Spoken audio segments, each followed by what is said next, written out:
আমিরাতে হারে শুরু বাটলারের নতুন বাংলাদেশের সাফ চ্যাম্পিয়ন হওয়ার পর বাংলাদেশ আজই প্রথম আনুষ্ঠানিক ম্যাচ খেলেছে। সংযুক্ত আরব আমিরাতের বিপক্ষে 2 ম্যাচ সিরিজে প্রথম ম্যাচ হেরেছে বাংলাদেশ। দুবাইয়ে সংযুক্ত আরব আমিরাত ফুটবল অ্যাসোসিয়েশন পিচে অনুষ্ঠিত ম্যাচে বাংলাদেশ 1-0 গোলে স্বাগতিকদের কাছে হেরেছে।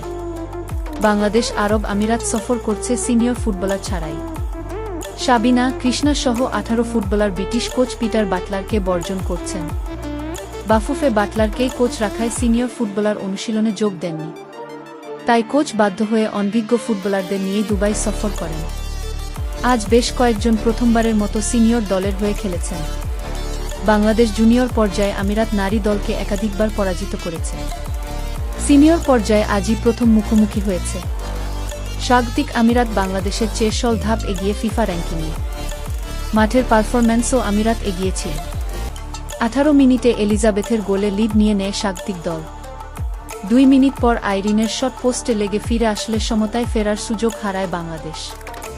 28 মিনিটে জর্জিয়ার গোলে ব্যবধান 2-0 গোল করে আরব আমিরাত। 34 মিনিটে পেনাল্টি থেকে অধিনায়ক আফিদা একটি গোল পরিশোধ করেন। দ্বিতীয়ার্ধের শুরুতে একাধিক সুযোগ পেয়েও কাজে লাগাতে পারেনি সুলতানারি পাড়া। উল্টো 74 মিনিটে নিজের জোর গোল পূরণের পাশাপাশি লিড 3-1 গোল করেন জর্জিয়া। এরপর হালিমার মিসের পর রিপার শট ক্রসবারের উপর দিয়ে গেলে হতাশ হতে হয় সফরকারীদের। চতুর্থ রেফারি 5 মিনিট ইনজুরি সময় দেন। ওই সময় আর কোনো গোল না হওয়ায় বাংলাদেশ হার নিয়ে মাঠ ছাড়ে।